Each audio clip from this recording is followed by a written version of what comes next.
Dalam Al-Quran dilanjutkan, dikatakan lagi, kalau seandainya ranting yang ada di gunung dan di daratan ini menjadi pena, laut di lautan, air laut di lautan menjadi tinta, sungguh tidak cukup untuk mencatat nikmat Allah. Ditambah 7 kali itu lagi, bukan sekali, 7 kali air laut untuk menjadi tinta, sungguh tidak cukup untuk menulis nikmat-nikmat Allah. Itu yang ada pada diri kita saja. Kim kata Abi Irfan ke panggung.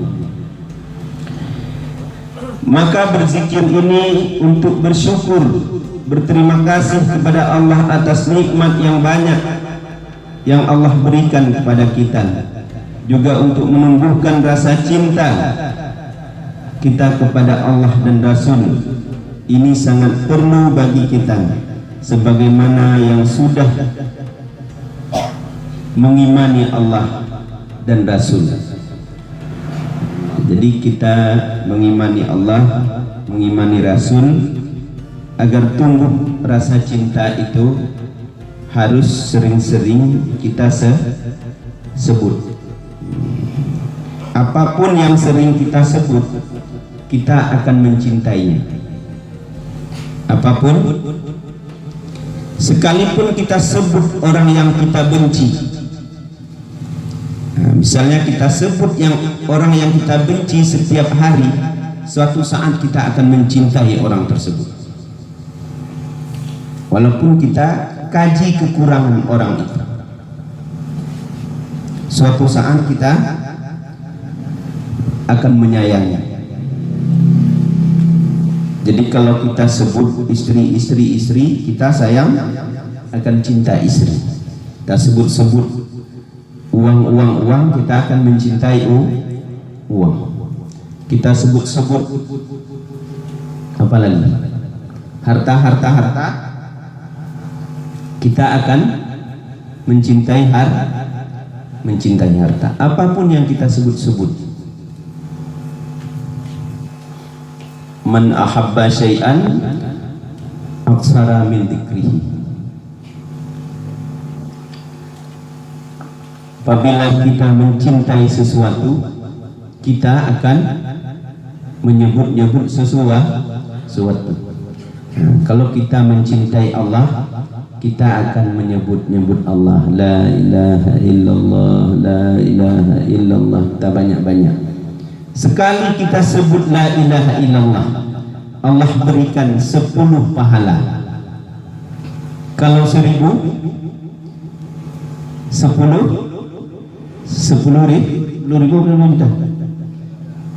juta.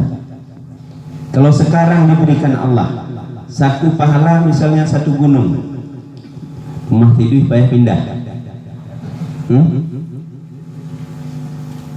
1 kali kita sebut la ilaha illallah, Allah beri 10 pahala. 1 pahala misalnya terkadang gunung, tidak ada tempat, tapi cukuplah kita rasakan kebahagiaan, ketentraman, kesabaran, keikhlasan, kekusyukan di dalam batin kita. Dipertemukan kita dengan orang-orang yang baik, dipertemukan kita dengan ulama-ulama saleh yang selalu menuntun kita untuk dekat kepada Allah. Bukan hanya disuruh ibadah, bukan hanya taat zahir saja. Kita melaksanakan salat 5 waktu setiap waktu di masjid. Kita salat tahajud, kita baca Quran setiap saat. Kalau hanya sebatas ilmu, sebatas iman, akidah, semakin kita beribadah, semakin berpenyakit.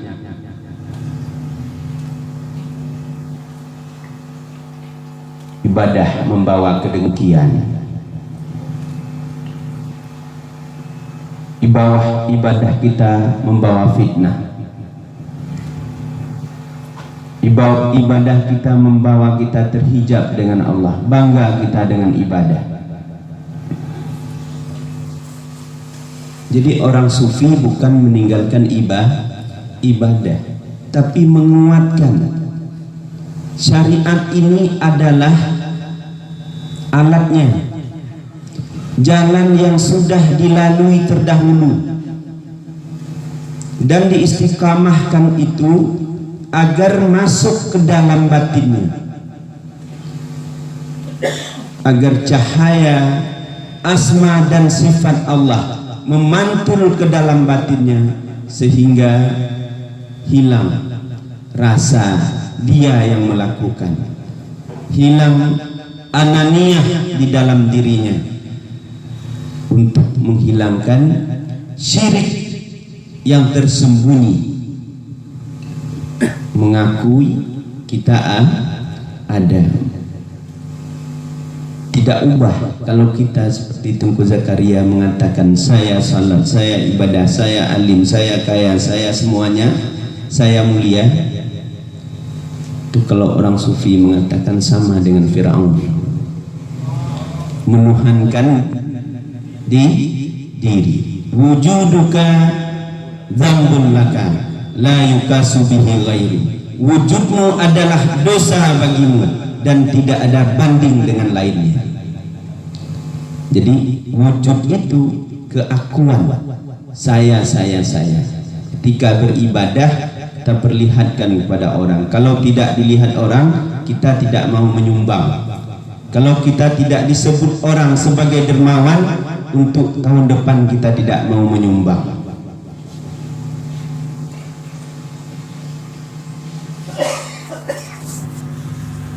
Atau kita mengharapkan pahala, mengharapkan imbalan-imbalan dari ibadah yang kita lakukan.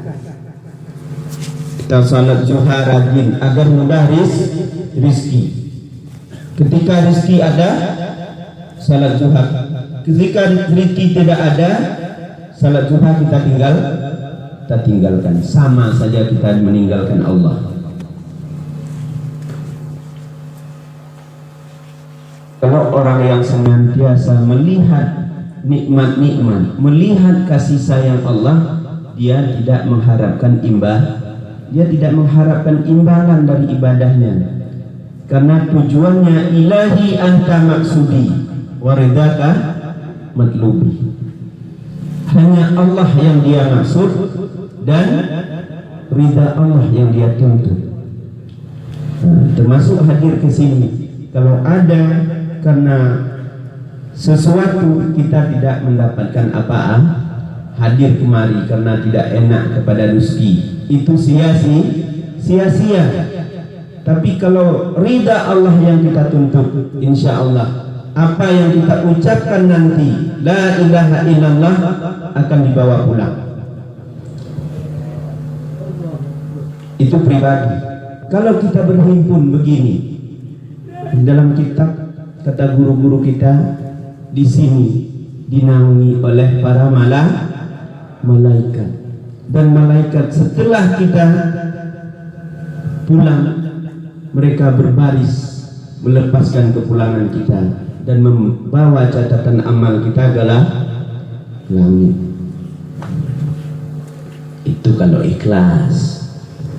Kalau nado ikhlas, kok kinilah ado lamo bana di jalan, bukan berarti jodoh hendak tu nak dapat. Elo pulang terus.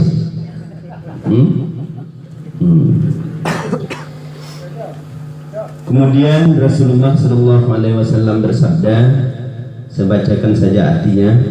Sebaik-baik doa adalah doa di padang Arafah. Kenapa doa di Arafah? Karena di Arafah itu adalah puncak haji kita. Puncak haji adalah Arafah. Doa-doa kita akan diampuni di sana, akan dikabulkan. Karena orang yang selesai melakukan wukuf, kata Nabi, sama seperti bayi yang baru dilahirkan. Tapi tidak semudah itu di Arafah. Apakah di Arafah ada orang yang lalai, ada orang yang macam-macam? Ada, banyak. Padahal Arafah itu adalah kita wukuf. Namanya saja wukuf. Wukuf itu menyadari, bermenung. Apa yang disadari? Dosa-dosa kita yang telah lalu, kelalaian kita. Kemudian kita mohon ampun. Karena sifat-sifat. Nah, kalau Abi Irfan saya bilang kebinatangan kasar, tapi saya bilang sifat meja yang membelakang ke langit. Jadi saya ceritakan sedikit lagi.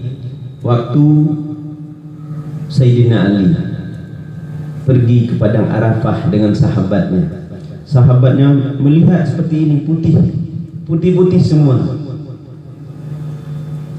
baik laki-laki maupun perempuan. Jutaan manusia dilihat di padang Arafah. Kenapa mereka ke sini? Ya sahabatku Ali, mereka begitu rela di padang tandus yang luas ini, yang sengatan matahari sangat panas. Lalu singkat cerita, Ali menyapu, menyapu muka. Kurang kalau dia. Jadi Ali menyapu muka sahabat. Dilihatnya semua di Arafah itu tidak ada satupun manusia.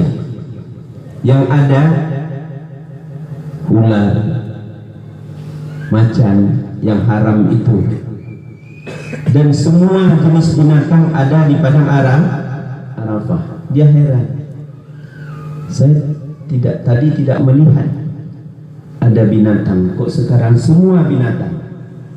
Nah, lalu Ali menyapu lagi muka sahabatnya, kemudian baru kembali dilihat itu manusia. Jadi kata Sayyidina Ali, singkat cerita, itulah sifat-sifat nafsu manusia yang dibuang di padang Arafah, ditinggalkan di sini. Maka kalau orang sukses hajinya yang dikatakan mabrur, selesai itu dia di padang Arafah, berarti hajinya mabrur. Makanya di padang Arafah itu kita selalu disuruh perbanyak istighfar, mohon ampun kepada Allah, menyadari siapa diri kita, kembali kita kepada asal kejadian kita, kemudian kita hayati apa-apa yang telah kita lakukan di dunia, banyak yang baik atau yang buruk. Jadi begitulah padang Arafah. Nah, makanya doa, sebaik-baik doa itu di hari Arafah, dan sebaik-baik yang mengucapkan itu pula diucapkan para nabi-nabi sebelumku, la ilaha illallah wahdahu la syarikalah, tidak ada sembahan yang berhak disembah kecuali Allah semata, tidak ada sekutu baginya, miliknya segala kerajaan, segala pujian, dan Allah yang menguasai segala sesuatu.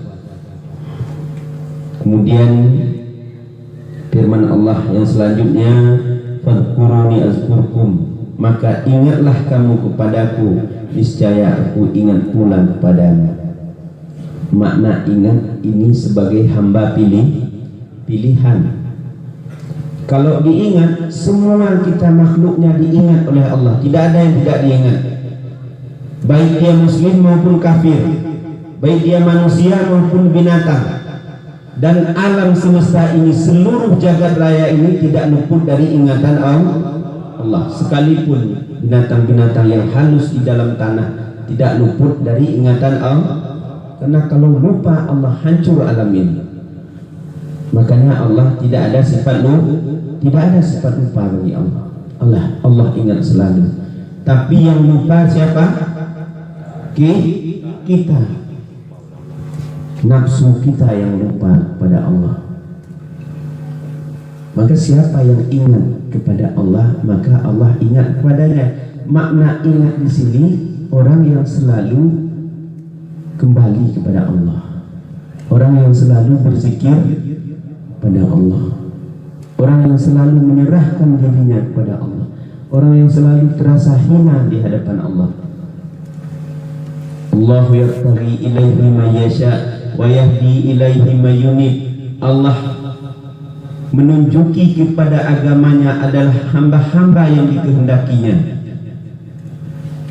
dan Allah memberi petunjuk kepada hambanya adalah orang-orang yang mau kembali kepadanya. Jadi orang-orang yang kembali kepada Allah itulah yang diberi petunjuk. Bukan kita bermaksiat tanpa batas kemudian Allah ambil kita ditaruh ke majelis, ditaruh ke masjid. Tapi kita harus mau kembali setelah nur ya'dah, cahaya terbangun, dibangunkan hati kita oleh Allah, dimasukkan ke dalam dada kita, ditumbuhkan kesadaran kita sebagai insan ciptaan Allah. Lalu kita menyesal atas dosa-dosa kita, baik dengan cara musibah maupun dengan kemiskinan dan lain sebagainya. Yang jelas Allah sangat tahu kepada hambanya. Tidak ada kita yang bersih, semua kita punya dosa. Termasuk wali-waliullah, mereka juga punya dosa. Yang bersih dari dosa hanya para rasul dan nabi.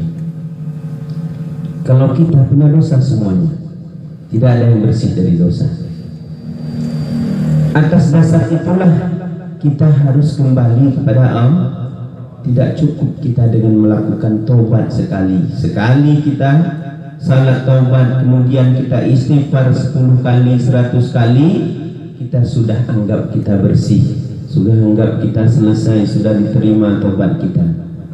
Belum selesai. Maka orang sufi itu senantiasa dia menganggap dirinya adalah makhluk yang paling hina. Dia memandang orang lain, sekalipun orang itu maksiat, sekalipun dia anak kecil, sekalipun dia orang bodoh,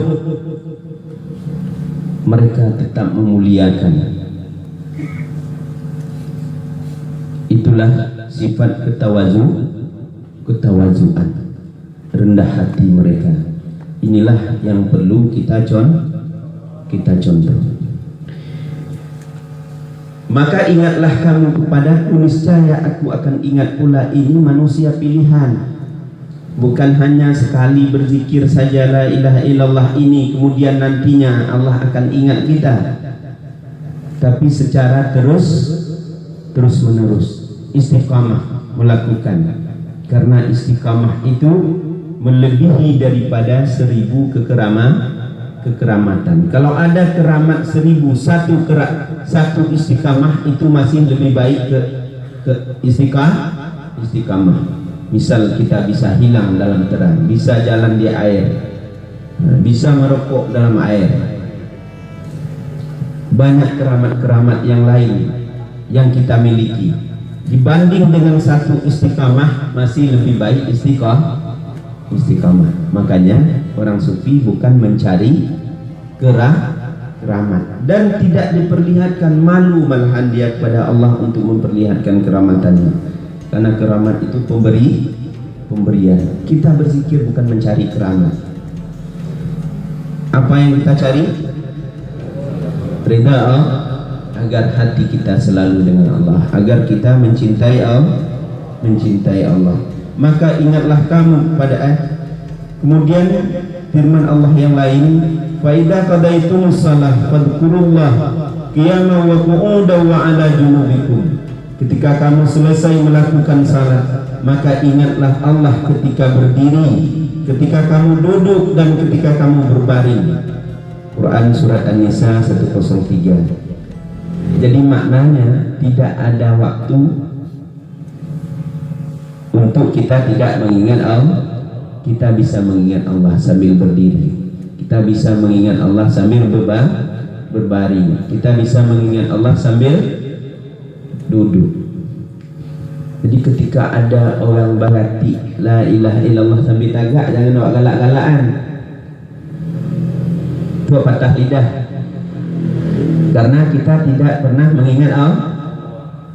Kita nak depan berhati, kita tidak pernah berzikir. Ada orang berzikir, kita ketawakan.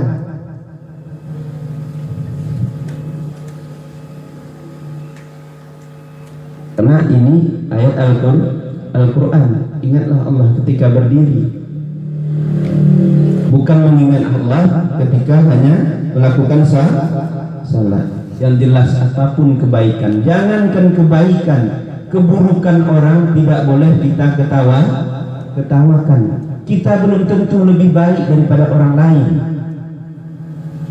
Orang yang mengetawakan orang belum tentu lebih baik dari orang lain. Begitu juga kami yang bercerita di atas ini belum tentu lebih baik kami daripada saudara-saudara. Tapi kami bercerita ini, kami sampaikan ini karena sayang. Kita sama-sama saling mengingatkan, saling mengasihi, agar keimanan kita sama-sama teguh, agar kita sama-sama merasakan sebagai makhluk Allah, agar kita sama-sama merasakan sebagai umat baginda Rasulullah Sallallahu Alaihi Wasallam, agar kita sama-sama selamat dunia dan akhirat. Jadi bagi yang sering menertawakan orang berzikir, mohon perbanyak istighfar, mohon ampun kepada Allah, bertobat kepada Allah. Jangan kita tawakan orang berzikir kalau kita tidak mau ikut, karena bukan kita nantinya yang tidak suka kepada zikir. Mungkin Allah tidak reda lidah kita menyebut namanya. Na'udzubillahi min dzalik. Bukan kita yang tidak mau berzikir, tapi Allah sendiri tidak reda atas lidah kita disebut namanya. Mau jadi apa kita? Kata Bang Nazir, khatamallahu ala qulubihim.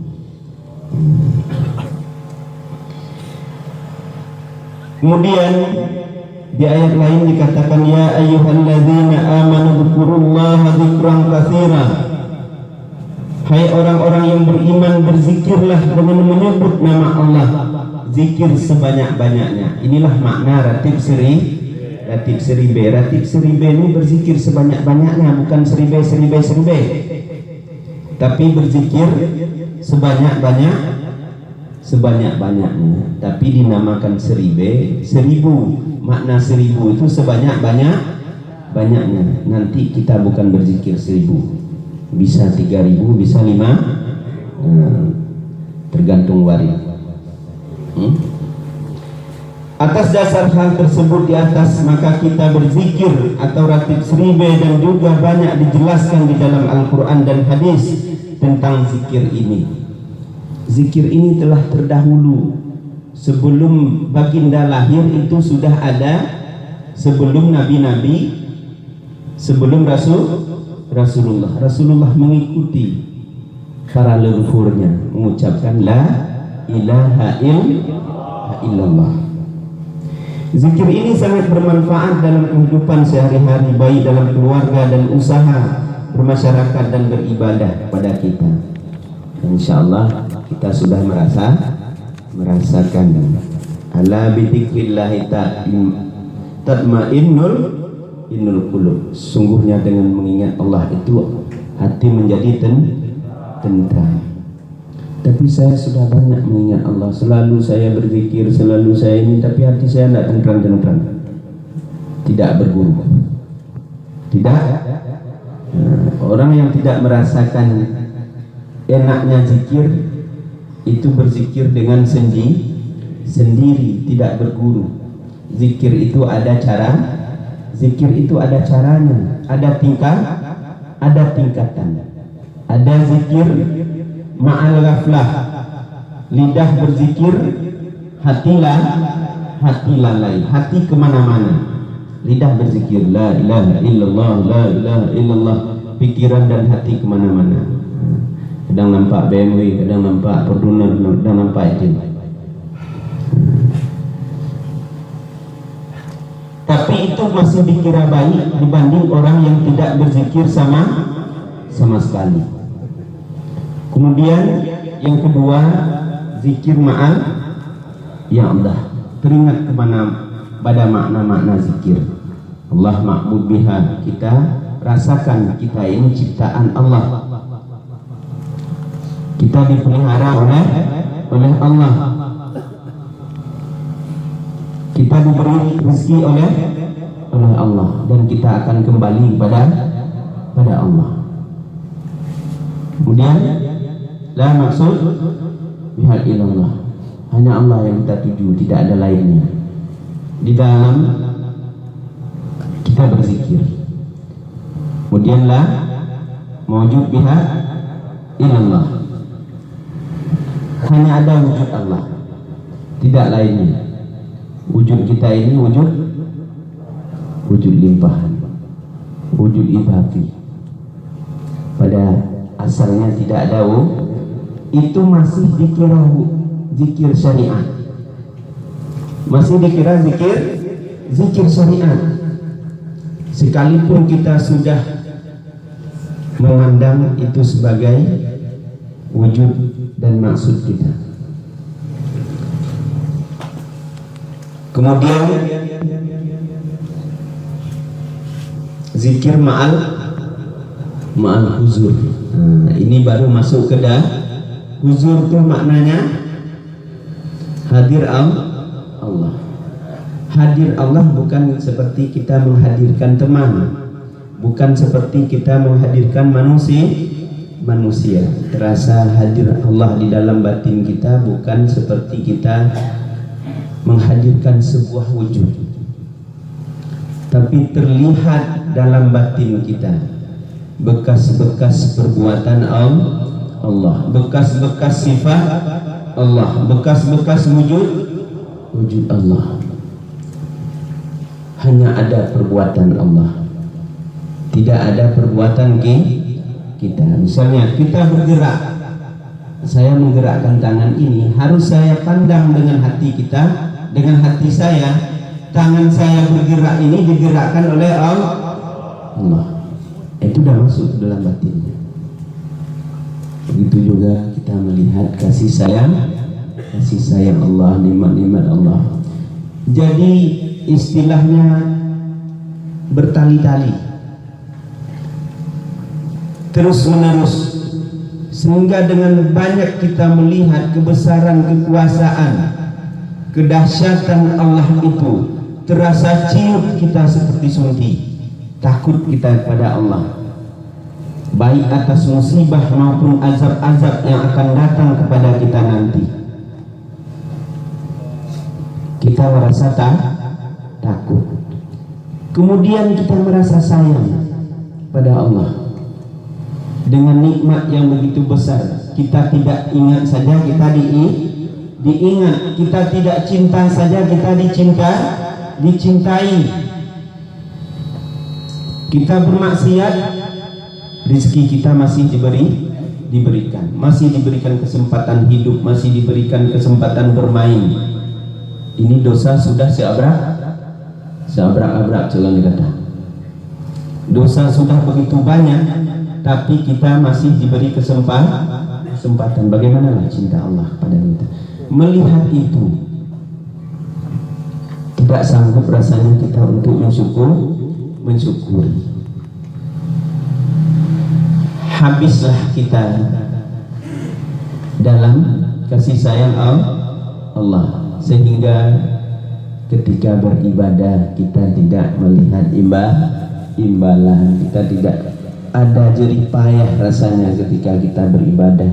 Lakukan saja dengan ridha Allah. Mati itu tidak agak lama, seperti Tengku Zakaria bilang.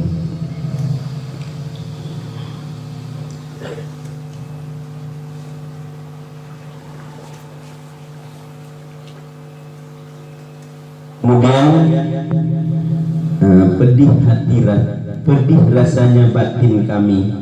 Ini pedih rasanya batin ini pedih karena sayang melihat umat. Bagaimana sayang guru kita kepada kita, pedih hatinya. Kalau tidak karena kita, ngapain juga beliau masuk kampung, keluar kampung, pergi ke Jakarta, pergi ke Manado, pergi ke Malaysia, kadang-kadang ditandu itu bukan enak, panian. Coba uji naik tandu tu, mukambo kadang sudah tu pansan, bukan senang ditandu tu panian, awak jatuh tu digoyang-goyang tu orang. Cuma agar inilah hati orang yang sudah suci, agar terlimpah keberkahan pada orang-orang yang menandu itu. Ya maulah beliau untuk ditandu. Itu bukan permintaan, tapi keinginan murid-murid. Ko lagu ko, beko nak domo naik teh ko. Iko bukan keinginan saya untuk dibuat panggung, nak donanya pihang wanita ibuati. Jadi nanya sebenarnya berperasaan juga dipikir orang mulia benar, padahal sama saja. Cuma nanya, moga-moga bukan berkah saya, berkah guru-guru kita dan para waliullah. Jadi terlimpah kepada yang membuat panggung ini. Jadi pedih rasanya batin kami karena sayang kepada umat yang belum memahami tujuan maksud dari digagas zikir ini. Banyak umat yang masih belum paham digagasnya ratib sering. Ada yang mengatakan itu sesat, ada yang mengatakan itu tarekat baru, ada yang mengatakan itu tidak ada dalil, ada yang mengatakan barang dibuat-buat, ada yang mengatakan tidak sesuai dengan Al-Quran dan hadis, ada yang mengatakan tidak pernah dikerjakan Rasulullah, macam-macam. Kalau Al-Quran dan hadis, ya Allah, Al-Quran itu sendiri zaman Rasulullah nak do mushaf Al-Quran dulu di zaman Rasulullah tidak ada.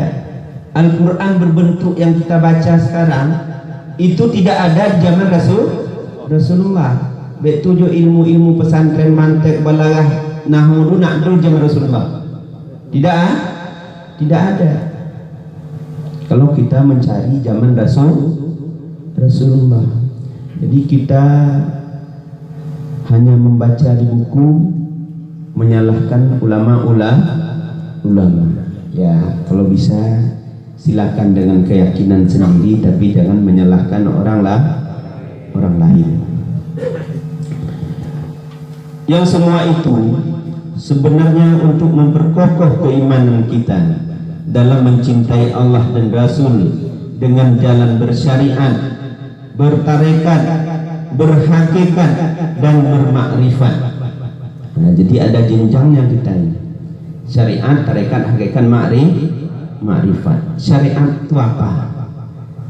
Kita melakukan hukum-hukum, baik itu yang diwajibkan maupun yang diharamkan, yang halal dan yang diharam, yang diwajibkan maupun yang disunahkan. Jadi kita lakukan sesuai dengan apa yang telah kita dapatkan, seperti Tengku Zakaria dari pesantren. Kalau kita dari ulama-ulama, dari guru-guru kita belajar syarat dan rukun, sah tidak sah, halal dan haram. Itu kita pelajari dan diamalkan, kita lakukan. Misalnya seperti salat, wudhu kita harus benar dulu, baik niat maupun wudhu itu harus benar. Harus tahu kita pada air mutlak, air mustakmal, air mutanajis, kita harus tahu. Juga harus benar kasat kita.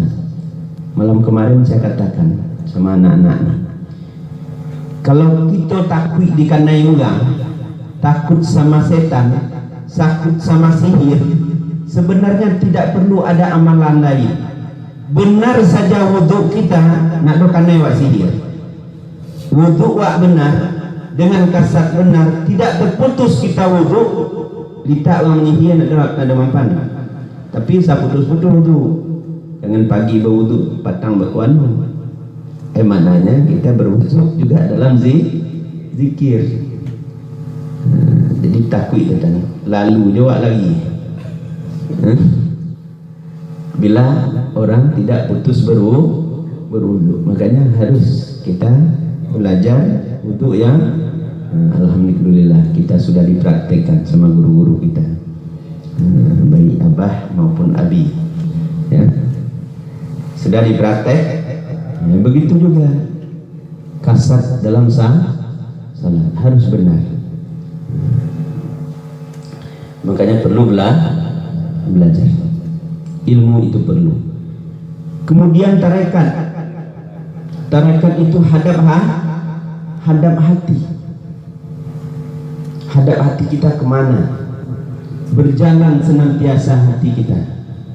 Kalau istilah lain taraki, naik agar hilang keakuan kita kembalikan kepada Allah. Ambo bisa tagak kini dari betul ikut ditagaknya oleh Allah. Jadi agar kita mendapat kekusyukan yang sempurna itu dengan tarekat. Kalau tidak bertarekat, bukan tidak khusyuk, hanya tahu di arti saja, tapi pikiran menari. Di tarekat itu belajar kita khusyuk, belajar kita bermurakabah, belajar kita tentang ihsan, belajar kita tentang inabah, belajar kita tentang muhasabah, sabar, ikhlas, dan lain sebagainya. Jadi itu adanya di dalam tarekat. Saya tanyakan materku Zakaria, don kiban khusyuk dile. Kada pula maknanya kajian.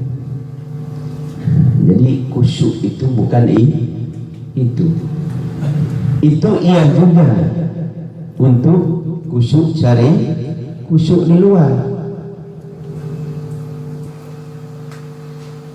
Tapi khusyuk di dalam sufi itu padam nafsu dari tabiat nafsu yang jelek.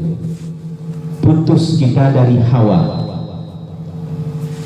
Jadi putus dari hawa, putus sangkutan kita kepada selain Allah, hanya terlihat ketika kita mengangkat takbir Allahu Akbar, tinggal doa dunia. Walillahi ta'ala itu belum lagi dilatih.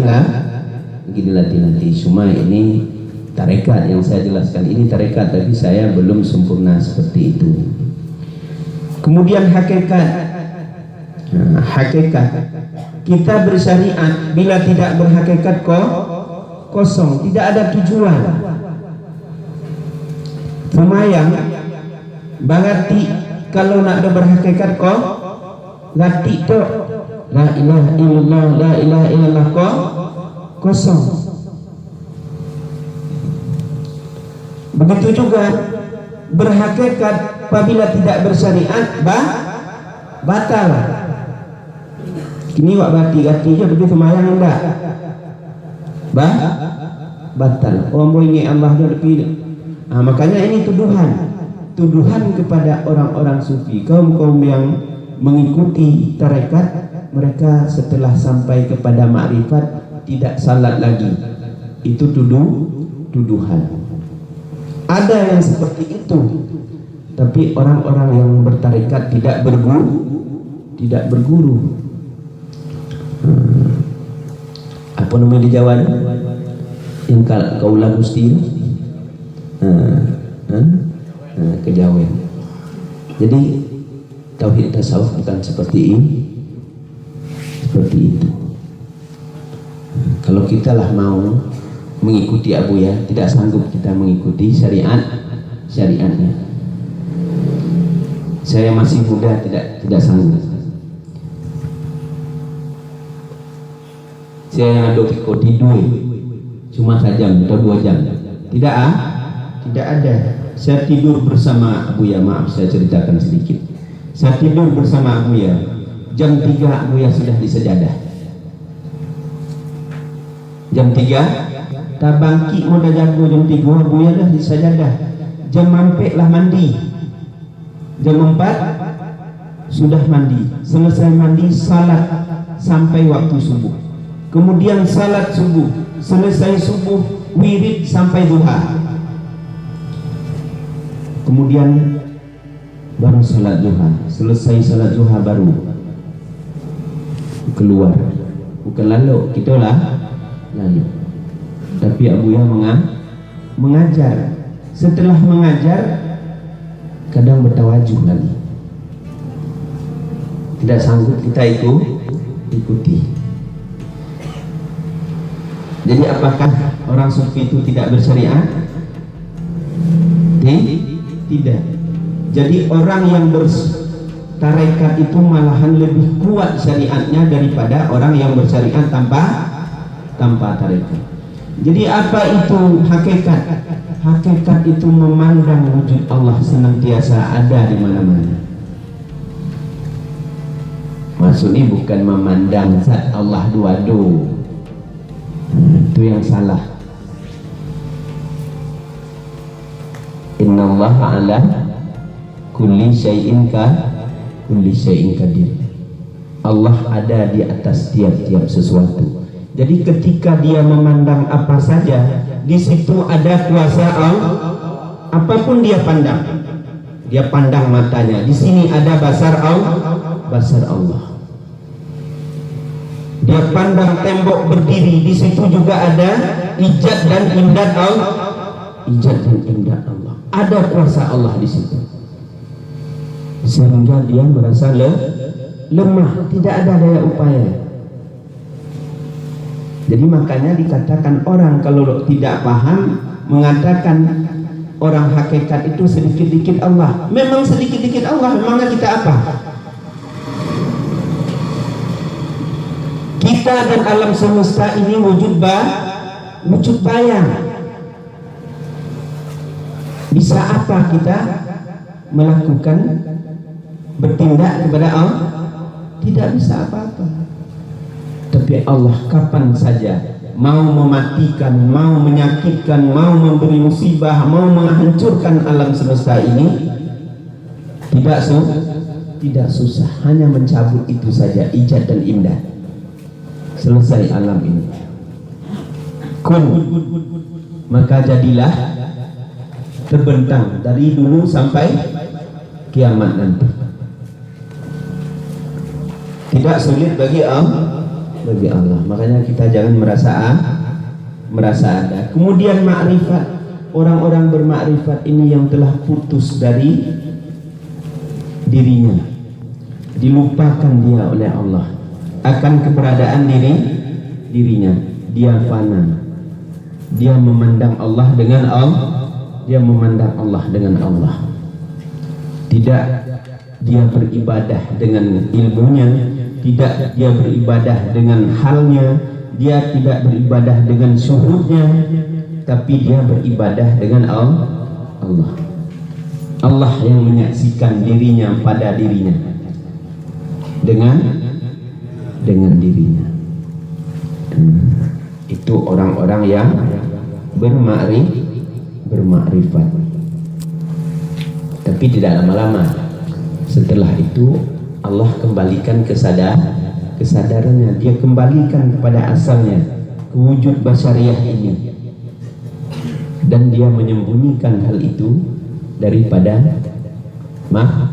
makhluk. Dia tidak memperlihatkan apa yang dia saksikan dalam kefanaan itu kepada makhluk. Kalau diperlihatkan nanti istidraj, berpisah dia dengan Allah.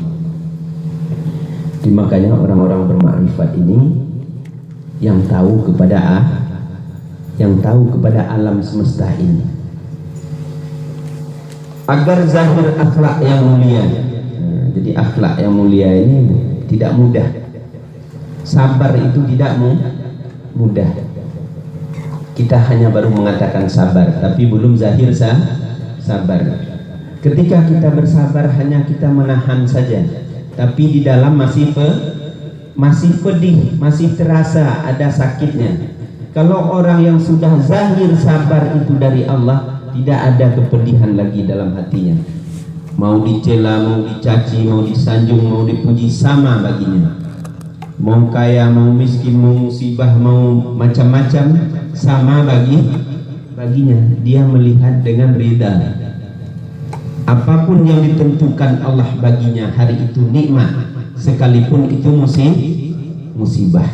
Itu orang yang sudah zahir sifat sabar dari pancaran asma dan sifat Allah.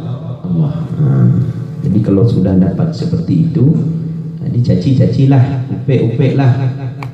Karena orang yang seperti itu melihat cacian, fitnahan, dia melihat keberuntungan.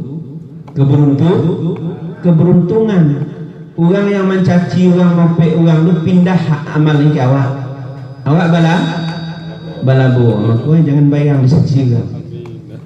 Jadi kalau bantang bayang dicaci orang tu ada ndak labur, ada ndak labur, biarlah caci. Dikatakan kita sesat tidak apa, yang penting kita jangan tersesat. Untuk kita berkasih sayang terhadap sesama, saling menasehati dan saling berbagi dan saling menutupi. Jadi inilah ajaran tauhid tasawuf. Kita berkasih sayang, berbagi, berkasih sayang karena Allah. Misalnya kita bawa bulu ketika, bukan bak nampak ke sinus, bukan bak dibalik.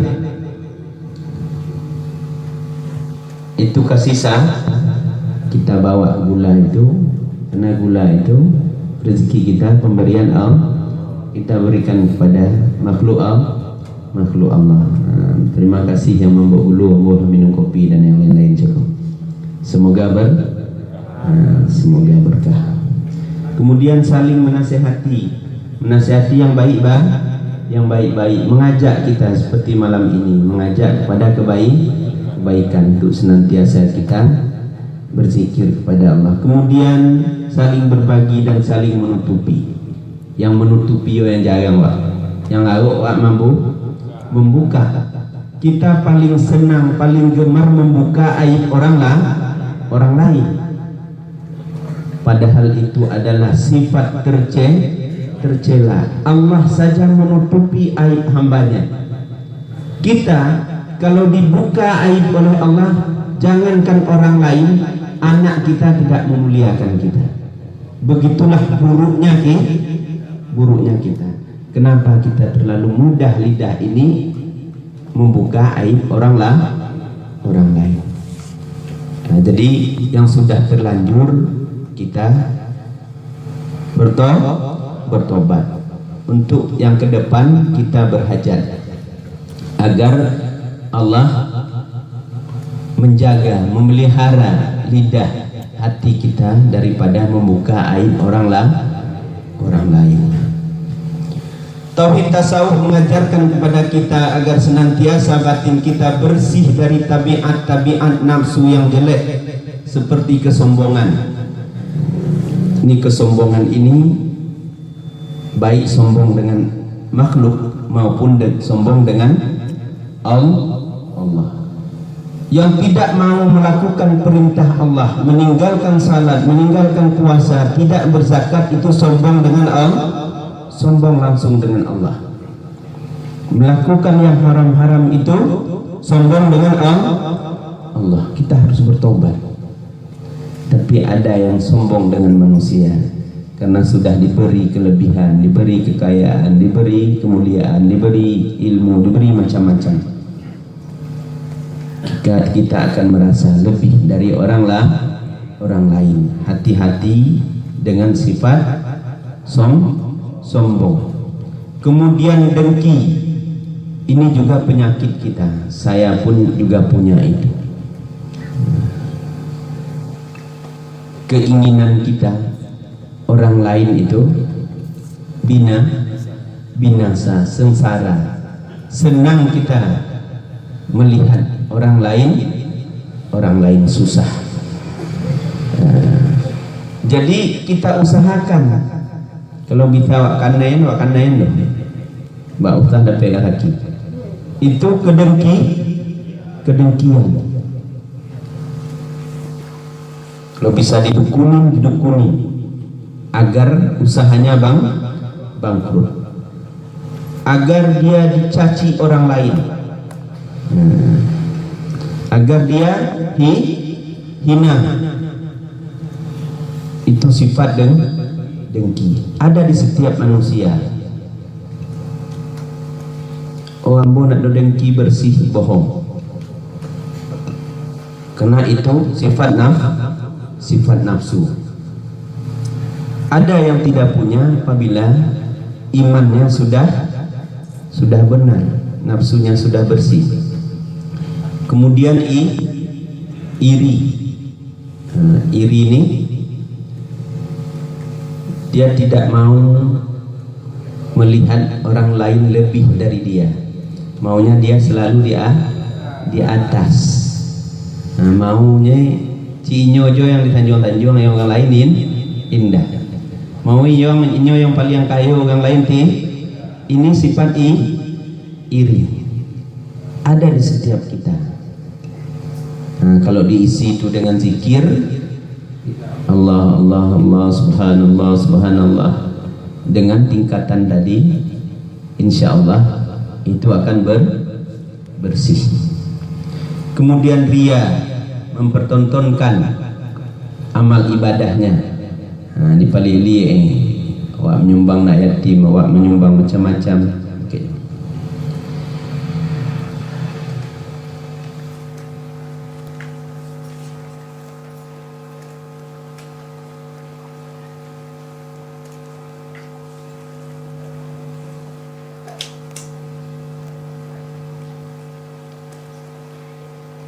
Jadi ria ini juga penyakit.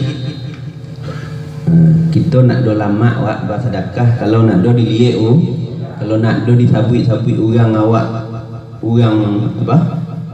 orang dermawan, itu tidak enak di hati. Dan ria ini juga berbagai-bagai. Ada orang ria dengan ilmunya, ada dengan hartanya, ada dengan sedekahnya, ada dengan kemuliaannya. Ini ria. Kemudian ujub, ini lebih bahaya. Dia di dalam. Kalau ria kadang kalau ada orang yang sayang gawat bentang bisa diingat awak. Masih ada orang yang mau bisa mengingatkan, tapi kalau di dalam merasa takjub dengan diri sendiri. Iyo hebat banamu. Iyo kayo banamu. Iyo saleh banamu. Itu di dalam takjub dengan ibadah kita. Alhamdulillah malam syakur Allah Ta'ala saya mau takjub mau berdoa. Itu seorang tu itu memisahkan kita dengan Allah. Itu penyakit kemudian buruk sangka. Buruk sangka ini juga berat. Orang hati yang cai doa awak lah waktu dua orang rumah yang cai awak. Kata Imam Syafi'i, kalau berkelanjutan buruk sangka ini di dalam diri kita, mati kita su'ul khatimah. Itu bukan kata saya, kata siapa? Imam Syafi'i. Orang yang berburuk sangka itu matinya karena buruk sangka ini bisa terbawa ke dalam salat, bisa terbawa ke dalam zikir. Makanya hindari dari sifat buruk sangka. Bersangka baiklah pada seluruh manusia, sekalipun kita dicela. Bagaimana caranya? Kalau kita melakukan menghapus buruk sangka, kita lihat saja apa semuanya itu ketentuan Allah seperti yang sudah sering dijelaskan. Kalau orang mengatakan kita sombong, lihat ke dalam diri, mungkin saja kita sombong. Kalau kita lihat kepada orang itu, berarti yang keluar dari lidahnya itu atas izin Allah, selesai. Kita tidak berburuk sangka. Jadi kalau berburuk sangka bukan ke makhluk, karena makhluk ini semuanya ciptaan Allah. Ada lebih, ada kurangnya. Kemudian hubud dunia, cinta dunia, bukan mencintai Allah. Jadi cinta dunia ini juga sangat berat. Padahal kita di dunia tidak lama dan tidak membawa faedah sebenarnya. Apa yang kita cari ini apabila kita tidak berikan kepada perjuangan agama dan lain sebagainya. Banyak penyakit-penyakit nafsu yang lain, supaya batin kita tidak dikuasai oleh selain Allah, atau hanya Allah yang ada di dalam batin kita, untuk menghilangkan syirik khafi yang saya sebutkan tadi, syirik yang tersembunyi yang mendorong kita untuk selalu berbuat kepada Allah. Allah berfirman dalam Al-Quran, wa man a'rada an dzikri fa inna lahu ma'isyatan dhanka wa nahsyuruhu yaumal qiyamati a'ma. Dan barang siapa berpaling dari peringatanku, kata Allah. Ya, jadi siapa-siapa yang berpaling dari peringatan Allah, maka sesungguhnya baginya penghidupan yang sempit, dan kami akan menghimpun pada hari kiamat dalam keadaan buta. Nah, jadi siapa yang berpaling dari peringatan Allah, Allah akan himpun kita dalam keadaan buta. Kemudian ditambah dari ayat yang lain, wa man kana fi hadhihi a'ma fa huwa fil akhirati a'ma wa adallu sabila. Dan barang siapa buta hatinya di dunia ini, dia tidak ingat kepada Allah, niscaya akhirat nanti ia akan lebih buta dan lebih sesat dari jalan yang benar. Jadi orang-orang yang buta hatinya di dunia tidak mau dinasehati, tidak mau mendengarkan perkataan yang baik-baik, tidak mau berzikir, tidak mau tersentuh hati kepada agama, itu buta hati. Jadi kita berzikir ini kenapa disuruh banyak-banyak? Karena hati kita itu sudah seperti batu.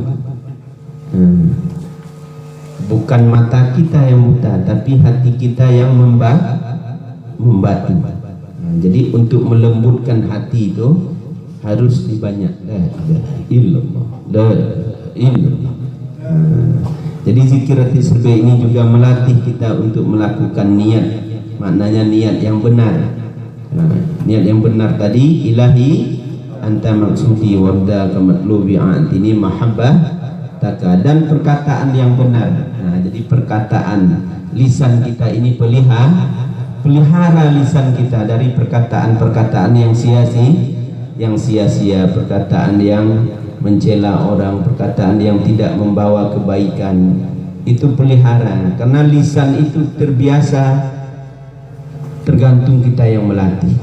Kalau kita latih lisan ini baik, insya Allah masuk ke hati jadi pelihara hati, perbuatan, sehingga kalau kita pelihara hati kita, itu akan zahir kepada perbuatan yang baik-baik dan sifat-sifat kita yang benar. Kita berkasih sayang, kita saling peduli, saling menasihati, Inilah bidang kurang, saya mohon maaf sudah terlalu panjang dan jam 11. Mari sama-sama kita ingat dosa. Kita ingat dosa, ingat kesalahan kita. Kita berhajat kepada Allah agar Allah mengampuni dosa-dosa kita.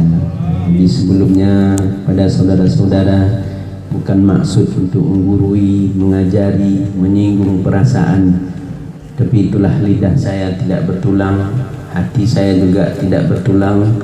Saya mohon maaf kalau ada kekeliruan dari ucapan, dari perasaan saya, tapi yakinlah insyaallah niat saya untuk kebaikan kita bersama.